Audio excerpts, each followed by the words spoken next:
अंजुमन इस्लामिया धरान वा मदरसा इस्लामिया स्कुल धरान। तर म आज तपाईहरुमा एउटा प्रतिवेदन प्रस्तुत गर्न गइरहेको छु, जसलाई सुनसरी निवासी असहाबुल हिम्मा नेपाल दोहा कतरका अध्यक्ष मौलाना निजामुद्दीन नदवीले तयार पार्नु भएको छ, जसको उन्वान हो मक्तब तथा मदरसाका लागि नेपाली भाषामा पाठ्य पुस्तकको व्यवस्था। आदरणीय श्रोताहरू, इस्लाम एउटा यस्तो धर्म हो जो विश्वभरि छरिएको छ र यो धर्म यो संसार रहेसम्म रहनेछ र यसले हरेक समय हरेक वर्ग मानिसलाई सही बाटो देखाएर उसको सफलता सुनिश्चित गरेको छ। आज हाम्रा मक्तब तथा मदरसाहरूमा जुन पाठ्य पुस्तकहरू छन्, ती पुस्तकहरूलाई वर्तमान समय र परिस्थिति अनुसार परिवर्तन र परिमार्जन गर्दै लैजानु पर्ने देखिन्छ र वर्तमान समयको माग पनि यही हो। इस्लामको मूल सिद्धान्त पनि यही नै हो, किनकि हाम्रो अन्तिम सन्देशकाले भन्नुभएको छ, तिमी जुन देशमा बस्छौ त्यहाँका भाषा अवश्य सिक्नु र बोल्नु भनेको छ। त्यसैले यो कुरा स्पष्ट छ कि जबसम्म कुनै मानिसले आफ्नो देश र जनताको भाषा जान्दैन, त्यो भाषामा बोल्न र लेख्न सक्दैन, दक्षता र सक्षमता प्राप्त गर्दैन, उसले शासन सत्ता चलाउनै सक्दैन। आदरणीय श्रोताहरू, श्रीलङ्का, म्यानमार, बङ्गलादेशहरूमा पनि हाम्रा छिमेकी मुलुक भारतबाट स्वतन्त्र भएका देशहरू हुन्। उनीहरूका सबै किताबहरू चाहे धार्मिक हुन्, नैतिक हुन्, मनोवैज्ञानिक हुन् वा दर्शन सम्बन्धी हुन् अथवा इस्लामिक मूल किताबहरूका व्याख्यान वा शब्दकोश हुन्, सबै आफ्नै भाषामा लेखिएका छन्। त्यसैले हाम्रा पनि सबै किसिमका इस्लामिक पुस्तकहरूलाई नेपाली भाषामै लेख्नु पर्दछ। अझै विडम्बना र अचम्मको कुरो के हो भने अहिलेसम्म पनि हाम्रो देशमा नेपाली भाषा इस्लामिक पुस्तकहरू र नेपाली भाषी उलमाको संख्या न्यून छ। नेपाली मुस्लिमहरूको इतिहासबारे एउटा पनि विश्वसनीय पुस्तक पाइँदैन।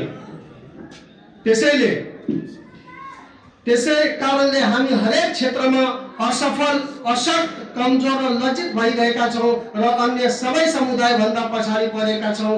विभिन्न किसिमका कठिनाइ र ठोक्कर खाइरहेका छौँ। मानव देशमा बोलिने भाषा नजान्दा अन्धो, बहिरो र निष्क्रिय भएर बस्नु परेको छ। बोल्न सक्छौँ तर सरकारी र निजामती भाषामा बोल्न जान्दैनौँ। बोल्न सक्छौँ तर राष्ट्रिय भाषामा बोल्न, पढ्न, लेख्न सक्दैनौँ। बोली त छ तर राष्ट्रिय भाषामा सम्बोधन र सम्पादन गर्न सक्दैनौँ।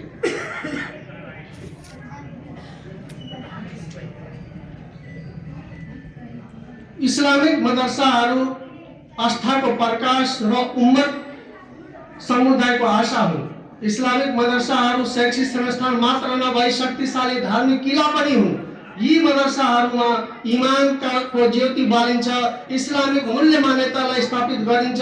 यिनै मदरसाहरू हुन् जहाँ नैतिकता, इमान तथा आस्था, दर्शन, चिन्तन, मनन, दावत तथा तब्लिग जस्ता इकाइहरू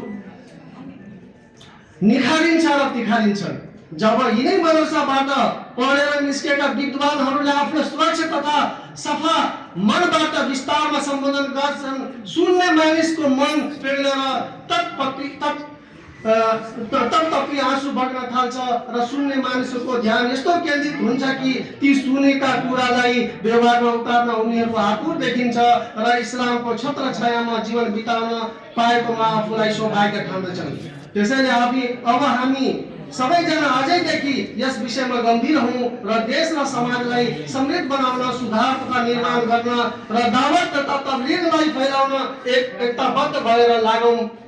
हे इस्लामिक मदरसाका प्रतिनिधिहरू, हे इस्लामिक शिक्षाका विद्वानहरू, हे उम्मतका लागि बन्ने सपना बोकेका अल्लाहका लागि उठ्नुस्, जागरूकता देखाउनुस्। किनभने यसरी हामी बिलाए भने हामी किन यसरी अनितादारी बनेका छौं? नेपालमा बसेर पनि हामीले आफ्नो पुस्तालाई नेपाली भाषाबाट किन टाढा राखेका छौं? के हामीले उनीहरूले हासिल गर्न सक्ने हरेक कुराबाट वञ्चित गरिरहेका त छैनौं? यी सबै प्रश्नका उत्तर खोज्ने बेला भएको छ।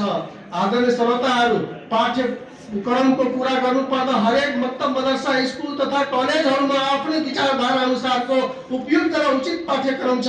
त्यसमा त्रुटि कमजोरी खोज्नु टीका टिप्पणी गर्नु उचित नहोला, किनकि हामी पनि त्यही शैक्षिक संस्थामा आबद्ध भएर आज यति शब्द राख्न सक्षम भएका छौँ र हरेक शैक्षिक संस्था आफ्नै पाठ्यक्रम र लक्ष्यहरू हुन्छन्। कोहीले अङ्ग्रेजी र आधुनिक प्रविधिलाई प्राथमिकता दिएका छन् भने कोहीले तफसिर हदिस फिक्र र साहित्य जस्ता विभिन्न धार्मिक शिक्षालाई प्राथमिकता दिएका छन् र अल्हम्दुलिल्लाह आज यी संस्थाहरूबाट शिक्षित जनशक्तिले आफ्नै आफ्नै विशिष्ट पहिचान बनाएका छन्। मौलाना अली मियाँ नदवी रहमतुल्लाह अलैह अल्लाहले उहाँमाथि दया गरून् किससुन नबीन लेख्नुको कारण व्याख्या गर्दै लेखेका छन्। बाबुहरू म तिमीहरूलाई कथा र कहानी प्रति उत्सुक देखेको छु। तिमीहरू यी कथा र कहानीहरू एकदमै चासो लिएर सुन्छौ र धेरै नै ध्यान दिएर पढ्छौ, तर मलाई तिमीहरूका हातमा बिरालो कुकुर सिंह भेडा बाँदर भालुका कथाहरू देखेर दुःख लागेको छ, किनभने हामी कहाँ त्यस्तै किताबहरू चलन चल्तीमा छ र यस्ता किताब छापिन्छन्। त्यसैले मैले तिमीहरूको लागि रुचि अनुरूप अरबी साहित्य सिक्नु भन्ने उद्देश्यले सजिलै भाषा शैलीमा नबीहरूका कथाहरू लेखेको उचित ठानेको छौँ र हामी पढ्ने पनि गरेका छौँ। यस किसिमका पुस्तकहरू पढेर बालबालिकाहरू त्यसैले हामीले अब ढिला नगरी नेपाली भाषामा कक्षा 1 देखि कक्षा 5 सम्मका यस्ता इस्लामिक पुस्तकहरू तयार गर्नु पर्दछ जसले इस्लामिक वातावरणमा बालबालिकाहरूको नैतिक तथा शारीरिक विकास गरून् र उनीहरूले इस्लामको आधारभूत शिक्षा हासिल गरून्। 5 कक्षासम्म उनीहरूमा इस्लामको आधारभूत शिक्षाप्रति चेतनाको विकास भइसकेको हुनुपर्दछ भन्ने हाम्रो भनाइरहेको छ। आदरणीय श्रोताहरू, यस्ता पुस्तकहरू तयार गर्न गाह्रो त होला, तर असम्भव भने पक्कै पनि छैन। हामीले यसो गर्दा हाम्रो भावी पुस्ता काँचुली फेर्नेछ र उनीहरूको लागि यो अत्यन्तै उपयोगी साबित हुनेछ। देशका वर्तमान अवस्थाले पनि हामीलाई यस कार्यलाई सम्पादन गर्न निर्णय गर्न घचघचाइरहेको छ। समयको माग पनि यही हो। अब कदम उठाउनुहोस् र संकल्प लिनुहोस्, नेपाली भाषामा इस्लामी शिक्षालाई रूपान्तरण गर्न अग्रसर हुनुहोस्।